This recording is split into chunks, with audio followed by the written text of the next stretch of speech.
Estimado público asistente, nos complacemos en anunciar la segunda llamada. Segunda. Hola, hola. Muy buenos días, tardes, noches, madrugadas. Quien quiera que sea que se encuentre al otro lado escuchando. El cuento que leeré hoy lo conocí hace algunos meses. En aquel entonces sentí que entre sus letras tenía una singular belleza que lo hacía buen candidato para traerlo al podcast en algún momento. No obstante, aquel día mi búsqueda iba por otros derroteros, así que decidí pasarlo de largo sin descartarlo del todo. El día viernes, tras tener un ensayo mientras comíamos y esperábamos la hora de la función, se desató en la mesa una plática que, si bien es cierto, partió de un comentario superficial, derivó en un diálogo profundo y rico sobre el cómo los individuos construimos nuestras relaciones y cómo éstas, a su vez, nos construyen como individuos. La charla no fue capaz de agotar el tema, pero sí agotó el tiempo de descanso y nos fuimos a trabajar en lo concerniente a la obra. Tras volver a casa me senté a leer un rato en busca del cuento para el día de hoy y volví a encontrarme con aquel cuento que había leído algunos meses atrás y de pronto sentí como si dicho cuento fuese una posible continuación de la charla que habíamos dejado a medias durante la comida.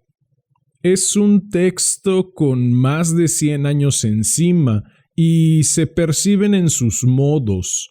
Sin embargo, la intimidad con la que está escrito, al menos a mi parecer, es atemporal y creo saber que más de uno se sentirá identificado, al menos mínimamente, tal como me sentí yo. Me resulta complicado seguir hablando sin temor a destripar algo, así que dejaré hasta aquí la introducción y daré paso a este cuento que, como ya es costumbre, dedico a mi madre por leerme cuando era niño, a mi padre por regalarme aquella radiocasetera, al niño que fui por combatir el aburrimiento con tanta creatividad, al hombre que soy por tomar este sueño entre las manos y trabajar por tornarlo realidad, a las relaciones que mi individualidad ha construido, que son las mismas que me han construido como individuo, y por último, no por ello menos importante, a ti, quien quiera que seas y desde donde sea que me estés escuchando. Ha llegado la hora de correr el telón y de que empiece la función. Estimado público asistente, Damián Sastre presenta Una monja de Nueva Inglaterra, de Mary Wilkins Freeman. Esta es tercera llamada. Tercera. Comenzamos.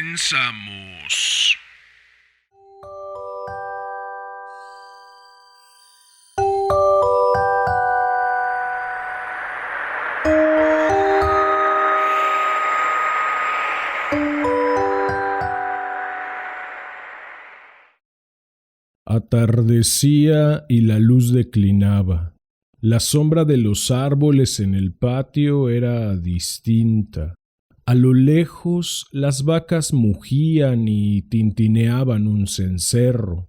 De vez en cuando el traqueteo de un carro levantaba una nube de polvo. Algunos jornaleros con camisa azul y la pala al hombro pasaban por delante de la casa con andar cansino. En el aire apacible, pequeños enjambres de moscas danzaban arriba y abajo ante el rostro de la gente. de pura quietud, daba la impresión de que una moderada agitación planeara sobre todas las cosas como una premonición del descanso, el silencio y la noche. Esta suave conmoción diurna también se cernía sobre Luisa Ellis. Se había pasado toda la tarde cosiendo tranquilamente junto a la ventana de su sala de estar. En un preciso momento clavó con cuidado la aguja en la labor, la dobló con precisión y la depositó en una cesta junto al dedal, el hilo y las tijeras. Luisa Ellis no recordaba haber perdido jamás en su vida ninguna de estas pequeñas pertenencias femeninas que el uso prolongado y la constante compañía habían convertido en parte de su propia personalidad. Luisa se ajustó un delantal verde a la cintura y sacó un sencillo sombrero de paja con una cinta verde. Luego salió al jardín con un pequeño cuenco azul de loza a recoger unas cuantas grosellas para el té.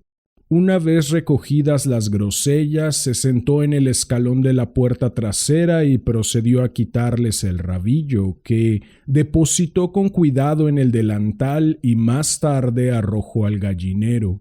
Inspeccionó atentamente la hierba junto al escalón para saber si se había caído alguno.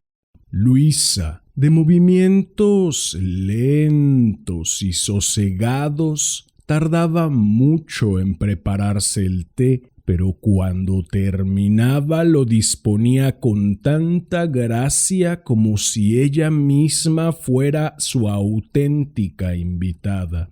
La mesita cuadrada, cubierta con un mantel de lino almidonado y rematado por una cenefa de flores resplandecientes, estaba exactamente en medio de la cocina. Luisa había cubierto la bandeja del té con un mantelito damasquinado sobre el que había dispuesto un vaso de cristal tallado lleno de cucharillas, una jarrita de plata para la crema de leche, un azucarero de porcelana y una tacita con su plato de porcelana rosa. Luisa usaba la porcelana a diario, algo que ninguno de sus vecinos hacía, y por eso la costumbre era objeto de comentarios. Ellos comían habitualmente en platos de loza y guardaban sus mejores vajillas de porcelana en el aparador del comedor, y Luisa Ellis no era ni más rica ni de mejor familia que ellos. Aún así, ella usaba la porcelana. Para cenar solía tomar un plato de cristal lleno de grosellas azucaradas, una bandejita de pastelillos y otra de ligeras galletitas blancas. También comía un par de hojas de lechuga que cortaba con remilgo. A Luisa le encantaba la lechuga y la cultivaba a la perfección en su pequeño huerto. Se la comía muy a gusto, aunque lo hacía picoteando con delicadeza. Casi parecía un milagro que la comida desapareciera del plato. Después del té, llenó una bandeja de hermosos pasteles de maíz y los sacó al jardín trasero. «César», llamó. «César, César». Se produjo una ligera conmoción. Se oyó el tintineo de una cadena y un gran perro blanco y dorado apareció en la entrada de una minúscula caseta, medio oculta entre las hierbas altas y las flores. Luisa lo acarició y le dio los pasteles de maíz. Luego regresó a la casa. Fregó los cacharros del té y abrillantó cuidadosamente la porcelana. El ocaso se hizo más intenso. El coro de ranas, alto y penetrante, entraba flotando por la ventana abierta y de vez en cuando la atravesaba el largo y agudo croar de una rana de San Antonio. Luisa se quitó el delantal verde de guinga y dejó al descubierto uno más corto, estampado en blanco y rosa. Encendió la lámpara y se sentó de nuevo con su costura. Al cabo de media hora llegó Joe Daggett. Ella escuchó su pesado caminar por el sendero. Se levantó y se quitó el delantal blanco y rosa. Debajo de éste aún llevaba otro de lino blanco con un pequeño vivo de batista en la parte interior. Aquel era el delantal de Luisa para las visitas. Nunca lo llevaba sin ponerse encima el de percal que usaba para coser, a no ser que tuviera un invitado. Apenas había terminado de doblar con metódica celeridad el delantal blanco y rosa y de colocarlo en el cajón de la mesa cuando se abrió la puerta y entró Joe Daggett. Parecía llenar por completo la habitación. Un pequeño canario amarillo que dormía en una jaula verde en la ventana sur se despertó y trinó atrozmente al tiempo que batía sus pequeñas alas amarillas contra los barrotes. Siempre hacía lo mismo cuando Joe Daggett entraba en la habitación. «Buenas tardes», dijo Luisa mientras extendía la mano con una especie de solemne cordialidad. «Buenas tardes, Luisa», respondió el hombre con voz fuerte. Ella le acercó una silla y se sentaron frente a frente, separados por la mesa. Él se sentó tieso y rígido y con las puntas de sus pesados pies firmemente hacia afuera, mirando la habitación con alegre apocamiento. Ella se sentó despacio y derecha, con sus esbeltas manos cruzadas sobre el lino blanco de su regazo. «Ha hecho un día estupendo», señaló Daggett. «Realmente estupendo», asintió Luisa con suavidad. «¿Has estado recogiendo heno?», preguntó tras una breve pausa. «Sí, me he pasado todo el día recogiendo heno en el campo de 10 acres. Un trabajo duro». «Sí, debe de ser duro». «Sí, muy duro, sobre todo con el sol». «¿Se encuentra bien tu madre hoy?» «Sí, madre está bastante bien. Supongo que Lily Dyer está con ella ahora». Daggett se sonrojó. «Sí, está con ella», respondió lentamente. No era muy joven, pero había algo juvenil en aquel rostro grande. Luisa era más joven que él y su cara más clara y más suave, pero daba la impresión de ser mayor. «Supongo que es de gran ayuda para tu madre», dijo a continuación. «Desde luego que sí. No sé cómo se las arreglaría madre si no la tuviera», contestó Daggett con cierta ternura embarazosa.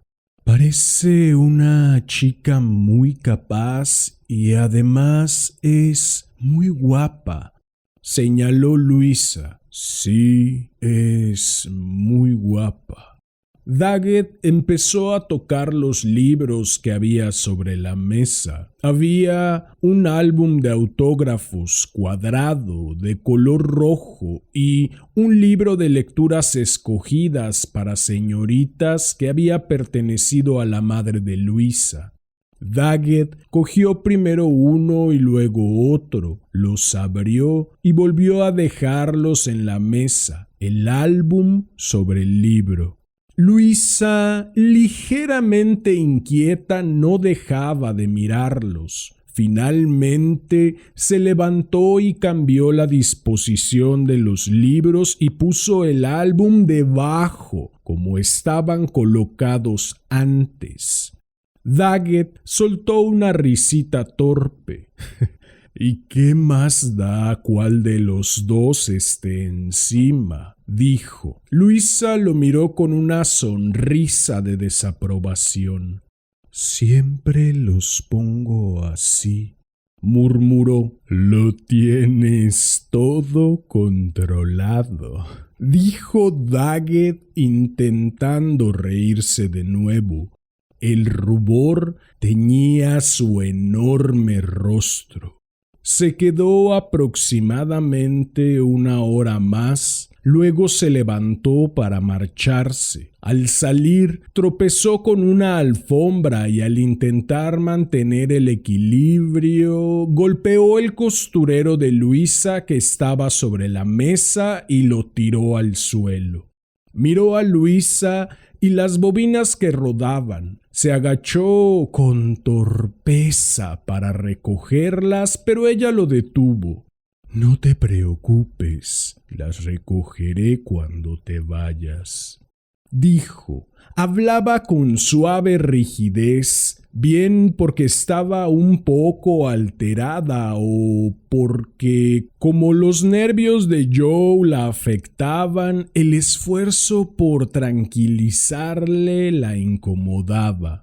Ya en la calle, Joe Daggett aspiró con un suspiro el dulce aire de la noche con la misma sensación que experimentaría un oso absolutamente inocente y bien intencionado al salir de una cacharrería. Por su parte, Luisa se sentía en gran medida como la bondadosa y sufrida propietaria de la cacharrería tras la salida del oso. Se puso el delantal rosa y el verde encima, recogió los tesoros desperdigados, los volvió a colocar en su costurero y estiró la alfombra. Luego puso la lámpara en el suelo y empezó a examinar minuciosamente la alfombra. Incluso pasó los dedos por encima y se los miró. «¿Cuánto polvo ha entrado?», murmuró. «¡Qué barbaridad!». Luisa cogió un cepillo y el recogedor y limpió con cuidado las huellas de Joe Daggett.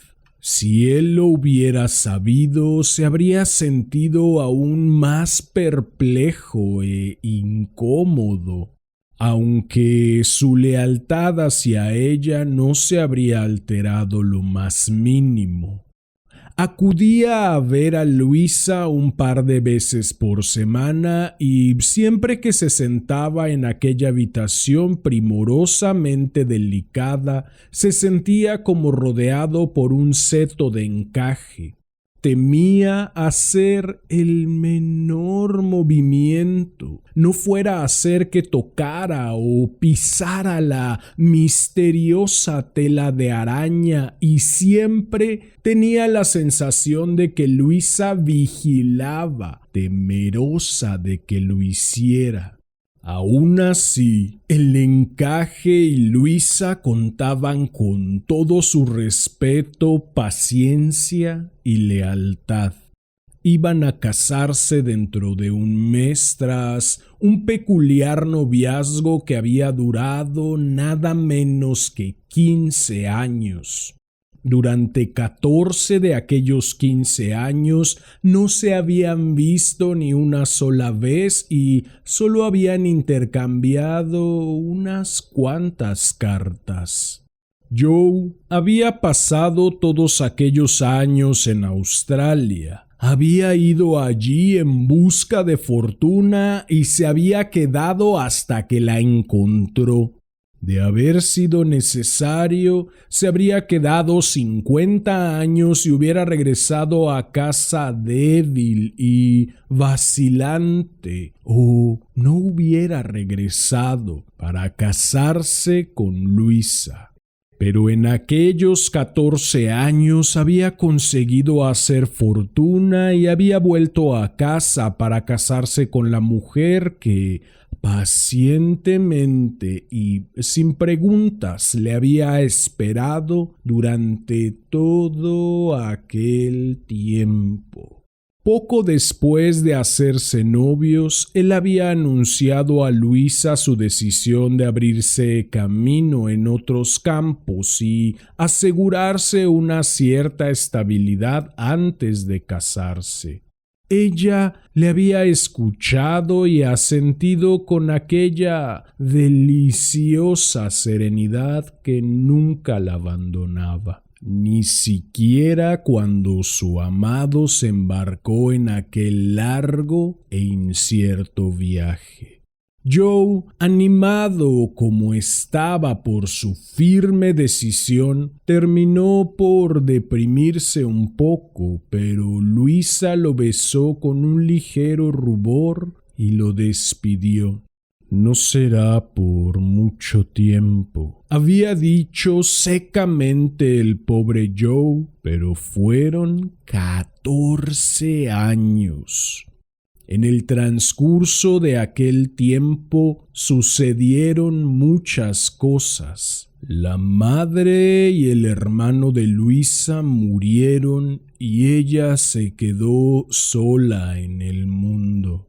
Pero lo más importante de todo, algo tan sutil que ninguno de los dos estaba preparado para entender, fue que Luisa emprendió un camino que, aunque tal vez fuera cómodo bajo un cielo tranquilo y sereno, era tan recto e inmutable que solo se detendría en la tumba y tan estrecho que a su lado no cabía nadie más.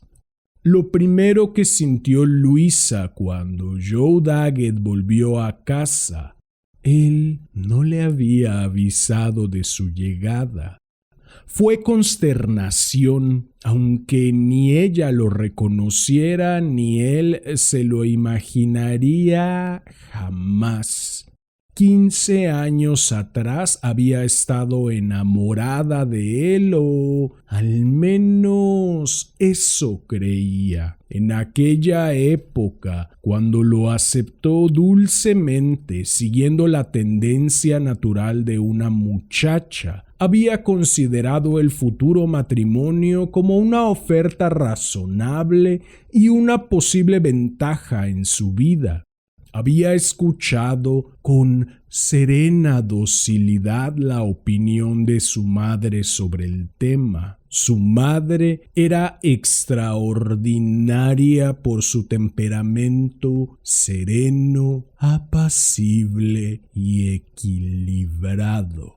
Ella le aconsejó a su hija con sabiduría cuando Joe Daggett se presentó y Luisa lo aceptó sin dudar.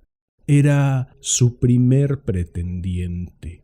Durante todo este tiempo le había sido fiel, ni siquiera imaginó la posibilidad de casarse con otro.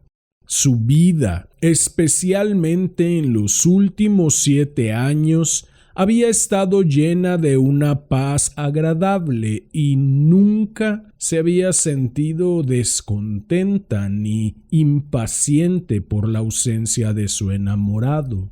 No obstante, siempre había esperado su regreso y la boda como el inevitable colofón del asunto, pero había situado aquel final en un futuro tan lejano que era como si estuviera en la frontera de otra vida. Cuando Joe Daggett llegó, ella llevaba esperándolo 14 años y esperando para casarse, pero se mostraba tan sorprendida y desconcertada como si jamás hubiera pensado en ello. La consternación de Joe vino después. Miró a Luisa y confirmó inmediatamente su antigua admiración. Había cambiado, pero no mucho. Aún conservaba sus modales sutiles y su gracia delicada, y para él seguía siendo en todos los aspectos tan atractiva como siempre. En cuanto a sí mismo, sus objetivos estaban cumplidos. Ahora que ya había dejado a un lado la búsqueda de fortuna, los viejos aires románticos volvían a silbar en sus oídos con tanta fuerza y dulzura como siempre. La única canción que estaba acostumbrado a escuchar era Luisa. Durante mucho tiempo creyó sinceramente que todavía la oía, pero le acabó pareciendo que aunque el aire seguía silbando la misma canción, el nombre era otro. Sin embargo, para Luisa, el viento tan solo había susurrado y ahora que se había callado todo permanecía silencioso. Escuchó durante un rato con distraída atención, luego se dio tranquilamente la vuelta y se puso a trabajar en su vestido de novia. Joe había realizado muchos y magníficos cambios en su casa. Era la vieja heredad familiar. Los recién casados vivirían allí porque Joe no podía abandonar a su madre y ella se negaba a dejar su vieja casa. Por tanto, Luisa debía dejar la suya. Todas las mañanas, al levantarse y deambular entre sus cuidadas posesiones de soltera, se sentía como si viera por última vez el rostro de unos queridos amigos. Era cierto que en cierta medida se los podía llevar con ella, pero fuera de su viejo entorno tendrían un aspecto tan distinto que casi dejarían de ser ellos mismos.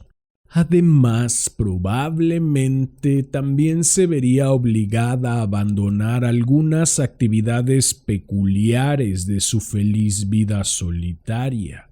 Con toda seguridad caerían sobre ella tareas más rigurosas que estas ocupaciones suyas, sutiles, aunque un poco inútiles.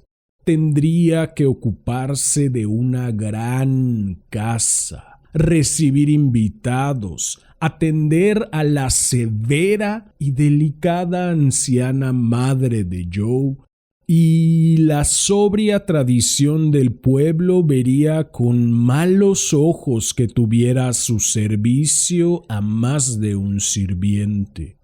Luisa tenía un pequeño alambique y en verano ella misma se entretenía destilando las dulces y aromáticas esencias de rosas, hierbabuena y menta verde. Más adelante tendría que dejar a un lado su alambique. Su almacén de esencias era ya considerable y no le quedaría tiempo para seguir destilando por simple placer. Además, la madre de Joe pensaría que era una tontería y Luisa ya había sondeado su opinión sobre el asunto. Le encantaba coser labores de lino y no siempre cosas útiles, sino por el sencillo y puro placer de hacerlo. Nunca habría confesado que en más de una vez había descosido un dobladillo por el gusto de volver a coserlo. Sentada junto a la ventana durante largas y apacibles tardes, traspasando suavemente con la aguja la tela delicada, era la imagen de la misma paz. Pero había pocas probabilidades de que en un futuro pudiera disfrutar de estos sencillos placeres.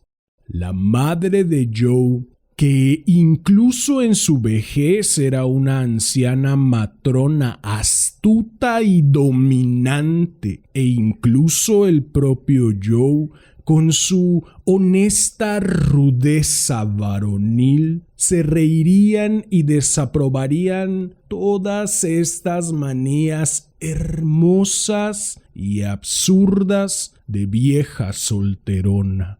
Luisa ponía el entusiasmo de un artista en mantener el orden y la limpieza de su solitaria casa. Vibraba con auténtico júbilo al ver brillar como joyas los cristales de las ventanas que había limpiado. Se regodeaba serenamente ante los ordenados cajones de la cómoda llenos de ropa exquisitamente doblada y perfumada de lavanda, clavo y pura limpieza. Podía estar segura de que al menos esto perdurase.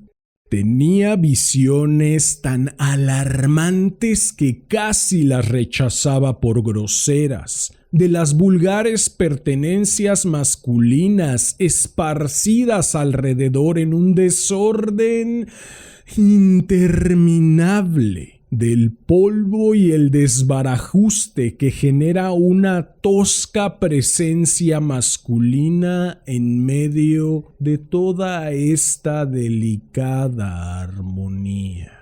Entre los presagios que le inquietaban, los que se referían a César no eran los menos. César era un verdadero perro ermitaño. Durante la mayor parte de su vida había vivido en su recoleta caseta, excluido de la compañía de sus congéneres y de cualquier inocente alegría canina.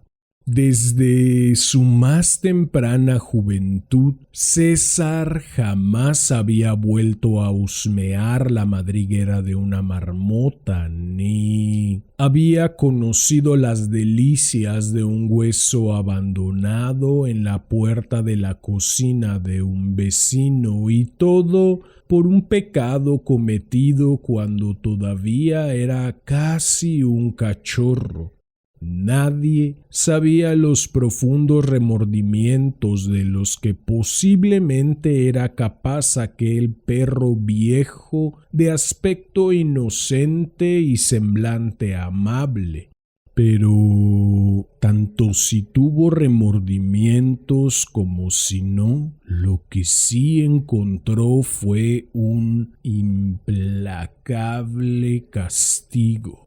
El viejo César rara vez levantaba la voz para gruñir o ladrar. Estaba gordo y somnoliento. Alrededor de sus ojos mortecinos tenía redondas manchas amarillas que parecían gafas.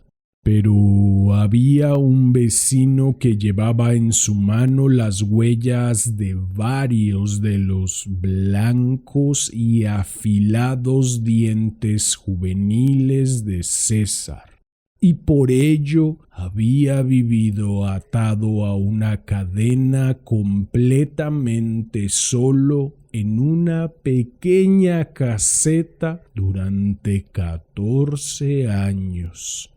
El vecino, encolerizado y furioso por el dolor de su herida, había exigido la muerte de César o su completo ostracismo. Así que el hermano de Luisa, el dueño del perro, le había construido aquella pequeña caseta y lo había atado. Ahora hacía 14 años que, en una explosión de ardor juvenil, había asestado aquel memorable mordisco y, salvo cortas excursiones, siempre atado a la cadena y bajo la escrupulosa vigilancia de su amo o de Luisa, el perro había sido un riguroso prisionero. No sabemos si con su limitada ambición se enorgullecía demasiado de su hazaña, pero lo cierto es que gozaba de muy mala fama. Todos los niños del pueblo y muchos adultos le consideraban un monstruo de ferocidad. Ni el mismo dragón de San Jorge habría podido superar la reputación de malvado del viejo perro amarillo de Luisa Ellis. Las madres recomendaban encarecidamente a sus hijos que no se acercaran a él, y los niños, con embelesada avidez de terror, escuchaban y se lo creían a pie juntillas. Después corrían furtivamente hasta la casa de Luisa y, sin dejar de mirar hacia atrás, lanzaban miradas de reojo al terrible perro. Si por casualidad se le ocurría dar un ladrido bronco, cundía el pánico. Los transeúntes que entraban en el patio de Luisa lo miraban con respeto y preguntaban si la cadena era segura. De haber estado suelto, César habría parecido un perro corriente y no habría provocado el mínimo comentario, pero encadenado, su reputación lo eclipsaba, por lo que su verdadero perfil se había desdibujado y parecía oscuramente vago y enorme. Sin embargo, Joe Daggett, con su buen humor y sagacidad, lo veía tal como era. A pesar de los tiernos gritos de advertencia de Luisa, se acercaba a él con valentía, le acariciaba la cabeza e incluso intentaba soltarlo. Luisa se asustaba tanto que él desistió, pero de vez en cuando manifestaba enérgicamente su opinión. No hay en toda la ciudad un perro mejor que este y es una crueldad absoluta tenerlo ahí atado. Un día me lo voy a llevar de paseo, solía decir. Luisa temía que un día de aquellos, cuando sus intereses y posesiones se fusionaran, lo hiciera. Se imaginaba a César, violento, atravesando la ciudad tranquila y desprevenida. Veía a niños inocentes sangrando al paso del perro. Ella querría muchísimo al viejo perro porque había pertenecido a su hermano ya muerto y él siempre fue encantador con ella. Aún así, Luisa estaba convencida de su ferocidad. Siempre advertía a la gente de que no se le acercaran demasiado. Lo alimentaba con aquella dieta ascética de gachas de maíz y pasteles, y nunca excitaba su peligroso carácter con una estimulante y sanguinaria dieta de carne y huesos. Luisa contemplaba al viejo perro cómo mordisqueaba su sencilla dieta y temblaba al pensar en su próxima boda. Aún así, ni las premoniciones de desorden y confusión en lugar de la dulce paz y armonía, ni el presagio de César rabioso, ni el desaforado canto de su pequeño canario amarillo eran suficientes para hacerle cambiar ni un pelo. Joe Daggett la había amado y trabajado por ella todos aquellos años. No sería ella, pasara lo que pasara, la ingrata que le destrozara el corazón.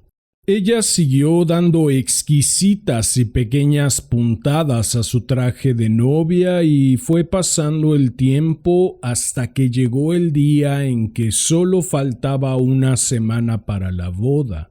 Era martes por la noche y la boda sería el miércoles de la semana siguiente. Aquella noche había luna llena. Alrededor de las 9, Luisa bajaba por la carretera dando un paseo. Los campos de cultivo se extendían a ambos lados, bordeados por muretes bajos de piedra. Junto al muro crecían frondosas masas de arbustos y de vez en cuando cerezos silvestres y viejos manzanos.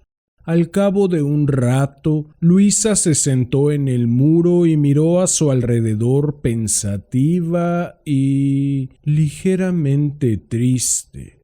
Estaba flanqueada por altos arbustos de arándanos y ulmaria entretejidos y enredados en las zarzamoras y rosales silvestres. Entre ambos lados solo quedaba un pequeño espacio libre. Frente a ella, al otro lado de la carretera, había un árbol de gran envergadura. La luna brillaba entre sus ramas y las hojas temblaban como si fueran de plata. La carretera estaba cubierta por una fluctuante y hermosa mancha de sombra y plata, y el aire impregnado de una misteriosa dulzura. «¿Será una parra silvestre?», murmuró Luisa. Se quedó sentada allí durante un rato. En el preciso momento en que había decidido levantarse, oyó pasos y murmullo de voces. Se quedó quieta. Era un lugar solitario y sintió un poco de vergüenza de que la vieran. Decidió quedarse quieta en la sombra y dejar que aquellas personas, quienesquiera que fuesen, pasasen de largo. Poco antes de llegar hasta ella dejaron de hablar y cesaron los pasos. Luisa dedujo que también ellos habían encontrado acomodo en el muro de piedra. Se preguntaba si no podría deslizarse furtivamente sin que la vieran cuando una voz rompió el silencio. Era Joe Daggett. Permaneció quieta y escuchó. La voz llegó precedida por un profundo suspiro que le resultaba tan familiar como la propia voz. Bueno, supongo que ya lo has decidido, ¿no? Dijo Daggett. Sí, respondió otra voz. Me voy pasado mañana. Es Lily Dyer, pensó Luisa. La voz tomó cuerpo en su mente. Vio a una chica alta y bien formada, de rostro firme y cutis claro que a la luz de la luna parecía aún más firme y claro, con su espeso pelo rubio recogido en una prieta trenza. Una chica llena de una serena y rústica lozanía y vigor, de modales imperiosos, dignos de una princesa. La gente del pueblo apreciaba mucho a Lily Dyer. Poseía justo esas cualidades que despiertan admiración. Era buena, bien parecida y lista. Con frecuencia, Luisa había oído cómo la alababan. Bien, dijo Daggett, no tengo nada que decir. No se me ocurre qué podrías decir, contestó Lily Dyer. Nada que decir, repitió Joe, arrastrando las palabras lentamente. Luego se produjo un silencio. Lamento, empezó a decir por fin, que precisamente ayer nos enterásemos de lo que sentíamos el uno por el otro. Me imagino que es mejor que lo hayamos sabido. Por supuesto no puedo hacer nada. Voy a seguir adelante y me casaré la semana que viene. No pienso rechazar y destrozar a una mujer que me ha esperado 14 años. Si mañana la dejaras plantada, yo no te aceptaría, dijo la chica con repentina vehemencia. No te daré esa oportunidad, dijo él, pero tampoco creo que lo hicieras. Ya verías si lo hacía o no. El honor es el honor y lo que es justo es justo. Yo jamás tendría que ver con un hombre que quebrantara esos principios, ni por mí ni por otra mujer. Eso es lo que descubrirías, Joe Daggett. Bueno, pronto descubrirás que yo no voy a quebrantarlos ni por ti ni por ninguna otra mujer, contestó él. Por el tono de sus voces parecía que estuvieran enfadados. Luisa escuchaba ansiosa. Lamento que hayas decidido marcharte, dijo Joe, aunque tal vez sea lo mejor. Desde luego que es lo mejor. Espero que tú y yo tengamos sentido común. Bueno, me imagino que tienes razón. De repente la voz de Joe adoptó un tono tierno. Dime, Lily, dijo él, yo superaré bien esto, pero no puedo soportar el pensar que... ¿Me prometes que no sufrirás demasiado? Ten por seguro que no sufriré por un hombre casado. Bien, espero que no lo hagas, Lily. Bien sabe Dios que así lo espero y espero que un día de estos tropieces con alguien que... No veo por qué no. De repente su tono cambió. Hablaba con voz dulce y clara, tan alto que se le podía oír desde el otro lado de la calle. No, Joe Daggett, Mientras viva nunca me casaré con ningún otro hombre. Tengo sentido común y no pienso destrozarme ni hacer el ridículo, pero nunca me casaré. De eso puedes estar seguro. No soy de esas chicas capaces de sentir esto 2 veces. Luisa escuchó una exclamación y una suave agitación detrás de los arbustos. Después, Lily volvió a hablar. La voz sonaba como si se hubiera levantado. «Debemos acabar con esto», dijo ella. «Llevamos aquí demasiado tiempo. Me voy a casa». Luisa se quedó allí sentada, aturdida, escuchando los pasos que se alejaban. Transcurrido un rato se levantó y se escabulló hasta su casa. Al día siguiente realizó metódicamente sus labores domésticas. Para ella era algo tan natural como respirar, pero no trabajó en su ajuar. Se sentó a pensar junto a la ventana. Por la noche vino Joe. Luisa Ellis nunca había sido consciente de sus dotes diplomáticas, pero cuando aquella noche quiso utilizarlas, allí estaban, humildes, entre sus pequeñas armas femeninas. Incluso entonces apenas podía creer que hubiera oído bien y temía que, si rompía su compromiso, causaría a Joe una terrible herida. Deseaba sondearle sin revelar demasiado pronto sus intenciones. Fue difícil porque él tenía tanto miedo a delatarse como ella, pero finalmente lo consiguió y llegaron a entenderse. Nunca mencionó a Lily Dyer. Simplemente le dijo que aunque no tenía motivos de queja contra él, llevaba tanto tiempo viviendo a su aire que se acobardaba ante los cambios.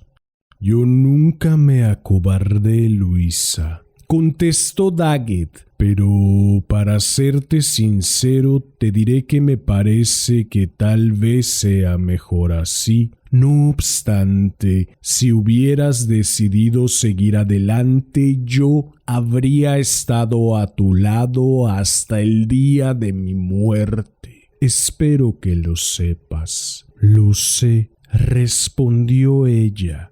Aquella noche su despedida fue más afectuosa de lo que había sido desde hacía mucho tiempo. De pie junto a la puerta, cogidos de la mano, se sintieron invadidos por una última gran oleada de nostalgia.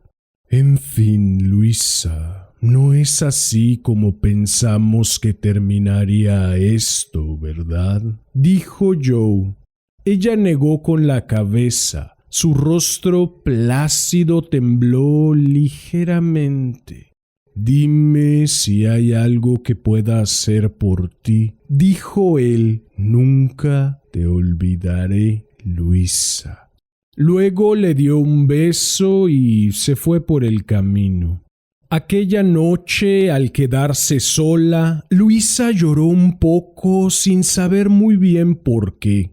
Pero a la mañana siguiente, al despertar, se sintió como una reina que, tras temer que sus dominios le fuesen arrebatados, los ve firmemente seguros en su posesión. A partir de ese momento ya podían amontonarse las malas y buenas hierbas alrededor de la pequeña caseta de eremita de César. Ya podía caer la nieve sobre su tejado año tras año que él no correría rabioso por la ciudad indefensa. El pequeño canario podía enrollarse en una plácida bola amarilla noche tras noche sin necesidad de despertarse y aletear aterrorizado contra los barrotes de su jaula. Luisa podía coser sus labores de lino, destilar agua de rosas, quitar el polvo, sacar brillo y doblar la ropa con lavanda tanto como se le antojara. Aquella tarde se sentó con su costura junto a la ventana, totalmente impregnada de una sensación de paz. Lily Dyer, alta, tiesa y lozana, pasó por delante, pero Luisa no sintió remordimientos. Si Luisa Ellis le había vendido su derecho de primogenitura, Lily lo ignoraba. El sabor del potaje de lentejas era delicioso y había sido su única satisfacción durante mucho tiempo. La serenidad y la plácida austeridad se habían convertido para ella en su propio derecho de primogenitura. Veía por delante una larga hilera de futuros días, unidos entre sí como las cuentas de un rosario, cada una idéntica a las otras y todas ellas lisas, pulidas e inocentes. Su corazón se alzó en una acción de gracias. En la calle, en aquella ardorosa tarde estival, el aire llegaba impregnado de los sonidos de los cosechadores, los pájaros y las abejas.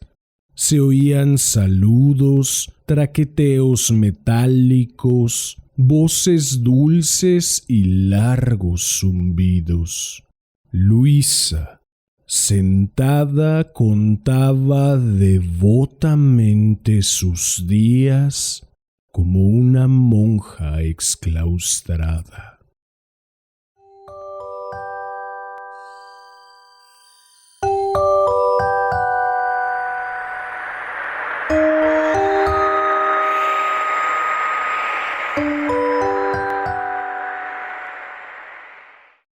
Bien, pues eso fue Una monja de Nueva Inglaterra de Mary Wilkins Freeman. Espero que lo hayan disfrutado. Si fue así, agradecería enormemente que me ayudaran compartiendo, difundiendo. Me tomaré unos segundos para abordar un poco más acerca de por qué escogí este cuento. Me parece que la autora logra con excelsos resultados hacer un claro planteamiento de las implicaciones de las relaciones humanas. Así es, quien quiera que desee relacionarse deberá estar dispuesto a dejarse desacomodar, aunque sea un poquito, los libros y otro poquito los hilos, porque es inevitable que al coexistir dos o más personas, aquello que defendemos como nuestro se vea afectado, para bien o para mal, por la presencia del otro o los otros. Y fue así, coexistiendo con tres muy queridas, hermosas y talentosas actrices, que terminé desacomodando sus libros, sus hilos y dejando mi huella sin borrarla de ellas en el montaje Alientos de Eclipse, que este fin de semana cierra temporada. Gracias, mi muy querida Adjari, gracias, mi muy querida Mari Carmen, y gracias, mi muy querida Roberta, por dejarme meter mano en su tejido y finalmente invitarme a tejer con ustedes. Si no hubiéramos tenido aquella charla, probablemente habría sido otro el cuento que habría leído. Así es, Fue su presencia en mi vida la que, desacomodando mis libros y mis hilos, aunque sea un poquito, me hizo elegir este texto. Y bueno, este capítulo cierra redondo repitiendo lo mencionado al principio. Los individuos construimos nuestras relaciones y éstas a su vez nos construyen como individuos. Si deseas tejer conmigo de algún modo, si deseas recibir información del montaje mencionado, si deseas estar al tanto del contenido que publico o si deseas sugerir un cuento para alguna de las dos secciones de este hermoso, sensual y exquisito podcast. Puedes buscarme en Facebook como Damián Sastre, en Instagram como @CasiDiarioDeUnLoco y en YouTube como Casi Diario de un Loco TV, TE_VE. Si llegaste hasta aquí, como ya es costumbre, agradezco inconmensurablemente tu valiosísimo tiempo. Recibe un enorme abrazo, ten una excelente vida y hasta la próxima.